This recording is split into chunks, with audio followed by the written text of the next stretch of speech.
हमारा आज का नॉवल इफ़त सहर ताहिर का एक ईद स्पेशल नॉवल है। कज़न्स मैरिज बेस्ड है। दो भाइयों की कहानी है, माज और मिकाइल।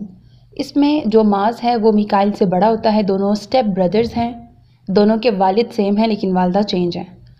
और होता ये है कि माज उससे 5 साल बड़ा है और उसको बहुत सपोर्ट करता है, जबकि मिकाइल हर उल्टे काम में होता है और उसके वालिद उससे बहुत ज़्यादा तंग है।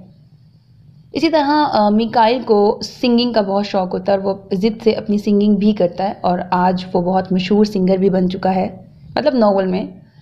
और उसका बड़ा भाई माज उसको हमेशा सपोर्ट करता रहता है। अब एक सिचुएशन आती है इनकी कज़न चचाजाद सनिया, जिससे ये दोनों ही शादी करना चाहते हैं, मतलब ये दोनों ही भाई सनिया से शादी करना चाहते हैं। अब होता ये है कि माज और मिकाइल में एक्चुअली में हीरो कोई और है और दूसरा थोड़ा सा नेगेटिव है, बहुत ज़्यादा नेगेटिव नहीं है लेकिन हाँ थोड़ा सा साइड पे नेगेटिव रोल है किसी एक भाई का।